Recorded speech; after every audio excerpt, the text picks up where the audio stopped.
Oh, hey guys, it's Richard with the Hunter-Gatherer Society.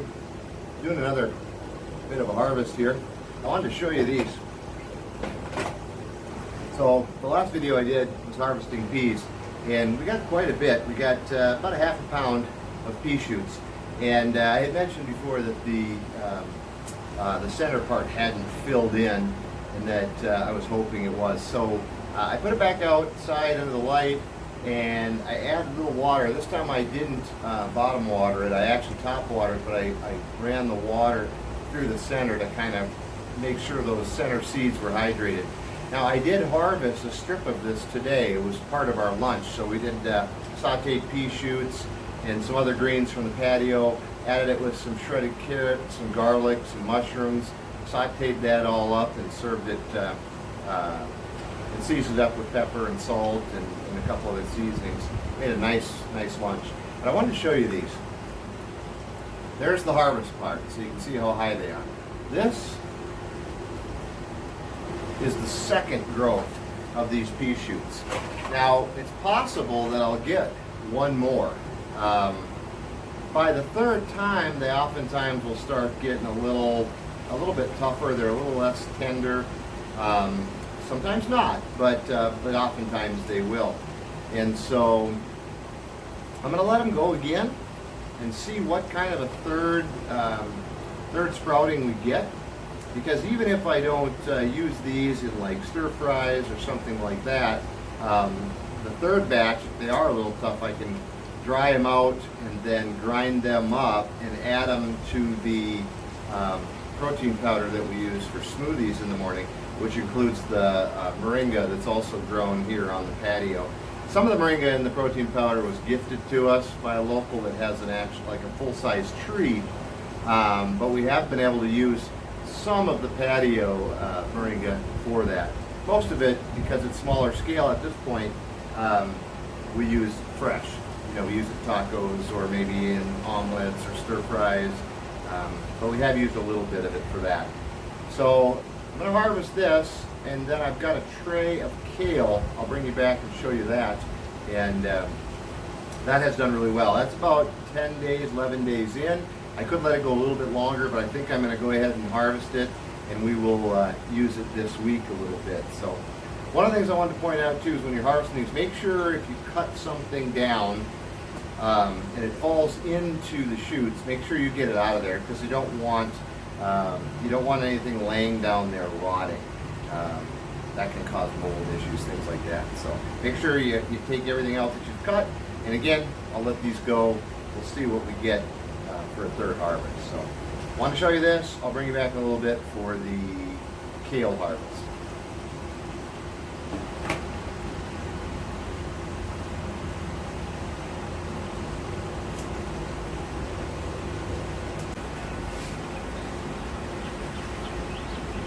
All right, guys, got that pea shoots harvested. I ended up putting probably about 2.5 cups, maybe 3 cups of water in the bottom tray on those pea shoots. That had just a little bit of organic liquid fertilizer in it, and not a lot, but just a little bit mixed in there.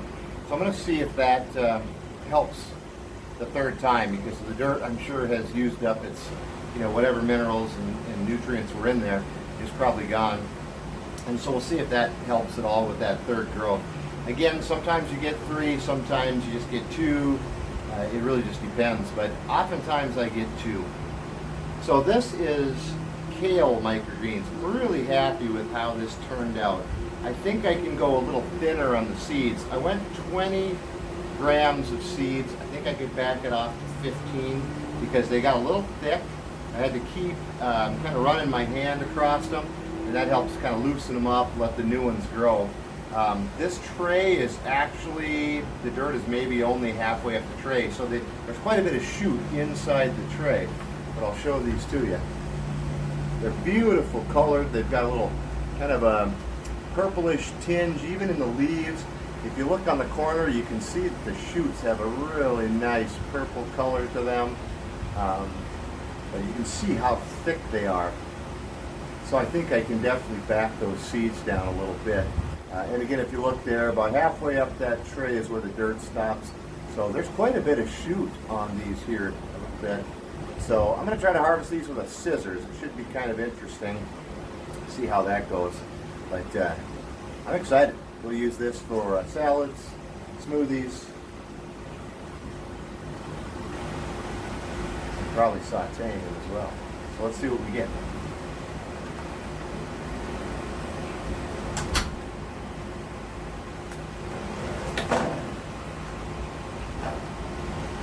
There you can see the roots on it. You can see that.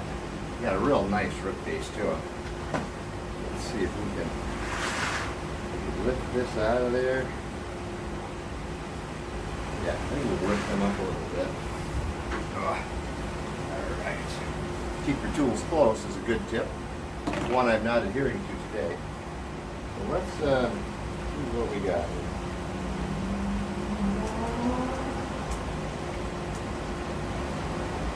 Wow, so thick. So one thing you want to be careful of, you can see on that back side I've got a little bit of dirt tapped. So I'm just going to take my scissors, snip those off, and then there's the actual microgreens. Beautiful. They're about the perfect length too. Look at the coloring on those. They're just a gorgeous, gorgeous color. The leaves have lost a lot of their purple. But the combo with the stems makes them just perfect. They're very mild flavored, so they'll work perfectly for a smoothie. Versus the pea shoots, which if you put pea shoots in a smoothie, although I like it, it's, with enough of them it's going to taste like peas. So you don't want to use a whole lot. The kale is so mild that you use that on just about anything. You can garnish a taco with that, garnish salads, use it on maybe a flatbread. You can mix it into soups or stews. You can saute it with the pea greens. So there's a lot of things you can do with these. And remember, your microgreens are anywhere between 4 and 40 times more nutritious than the actual plant. Typically, the kale probably 4 to 10 times more nutritious than the full-grown kale. It doesn't put its energy into the growth of the leaves, and so it's super nutritious and super easy to grow. So these are, again, they're about 11 days old.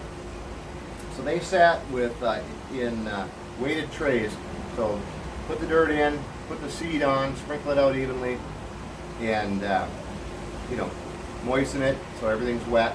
Then I laid another tray on top of that, and then I put a little weight on there. I actually stacked it too high. I have another one that's growing currently, mixed greens. So I stacked it too high, put a little weight on that, let it sit for about 4 days with weight on it.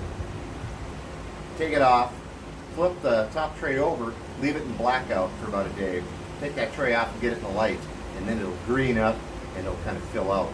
So easy to do. You can do it in a porch, on a patio. You can do it. This actually was in my garage, not on a specific shelf even. I did put them in light in the garage, so they did sit on a shelf there. But the last couple days, they've been just sitting out on the front patio, just to the side. So you literally can grow these anywhere. You can grow these in a spare room as long as you have a flat surface to put them on.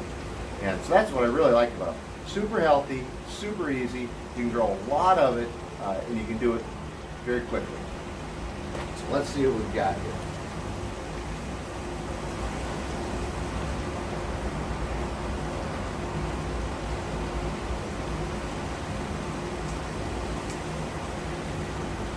Beautiful. Couple of them have a little bit of dirt on, so we'll take that off.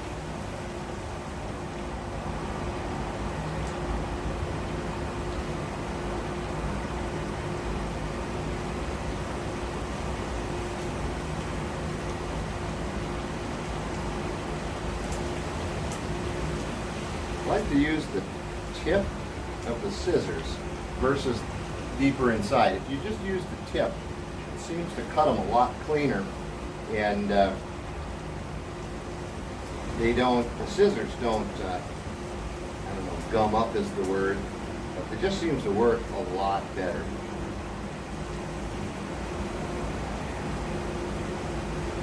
You don't have to worry about how accurate you are on these. Grab a pinch, grab it from the top, and then just snip around that. You are going to lose some down in the tray because, I mean, it's just inevitable. You're grabbing a handful of these tightly packed greens.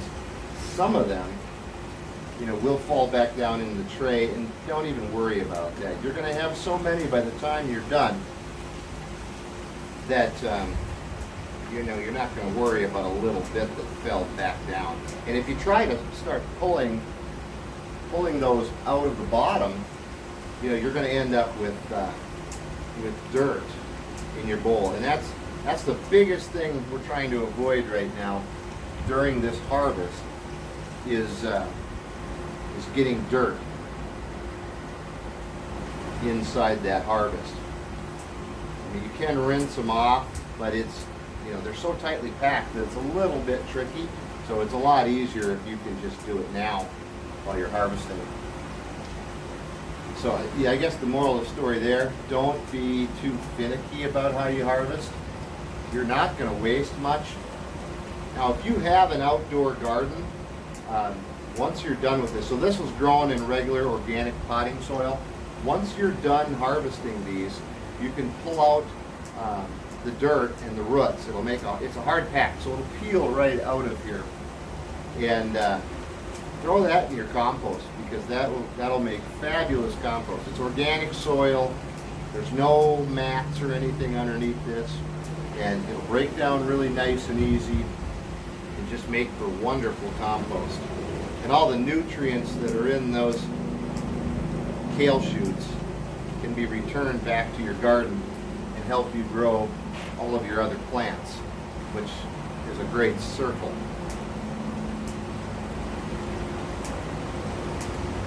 These are a really nice option. So we are in an apartment, kind of a townhouse style apartment.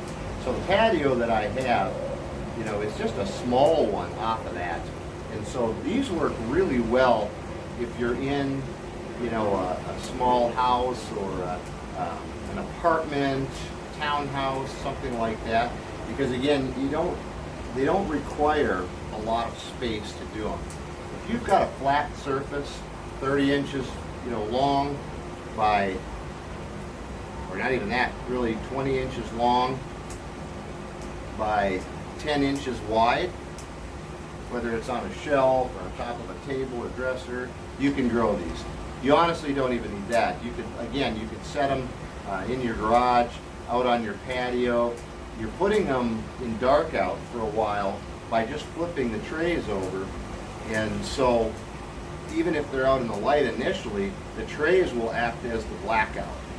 And so again, you could set them.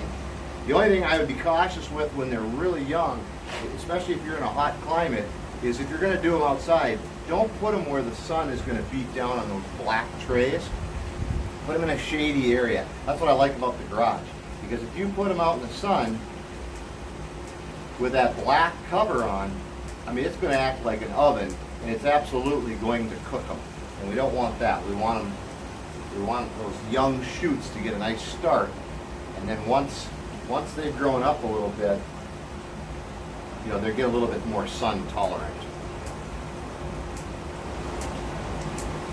Now, as I do this, you know, I certainly could be, as I mentioned, I could be more finicky.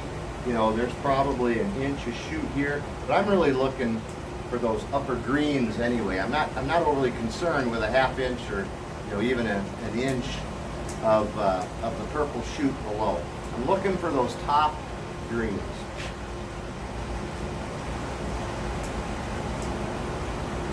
Kind of keep your eye as you're pulling them out of the tray. Just, you know, again, watch for dirt because we don't want that. And definitely now that I've gotten this down, you know, and trimmed it up a bit, I can definitely see where next time I will go easier on the seeds because they're so tightly packed that there's a lot of little kale that are down inside here that never got a chance to come up because the top was just too thick for them. And so, again, I'm going to back this off to 15 grams when I do the next batch.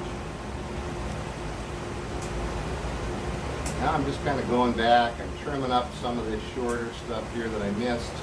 But I'm not going to do much because, again, I don't want don't want to get down into the potting soil. That'll just make for a mess.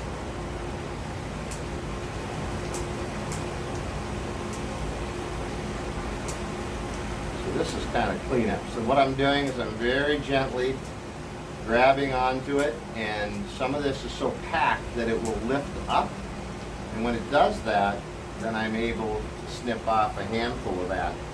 Most of this, I would say 90% of this is going to go into smoothies, because again, it's got that nice neutral flavor to it, and so it'll work perfect for that.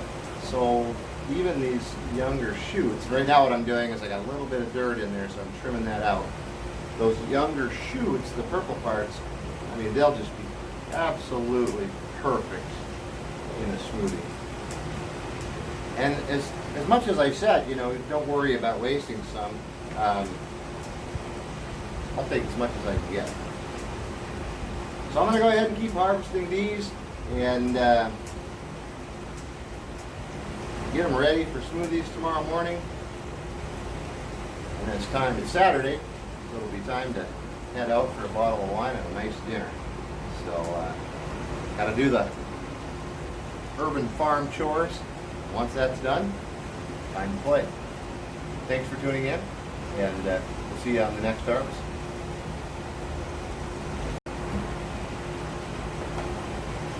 So we got everything harvested, and I realized I didn't really show you what you get. So this is one tray of microgreen kale. And there's more down in the bottom. So that is quite a bit of greens. Make for nice smoothies. Thanks for tuning in, and we'll see you on the next project.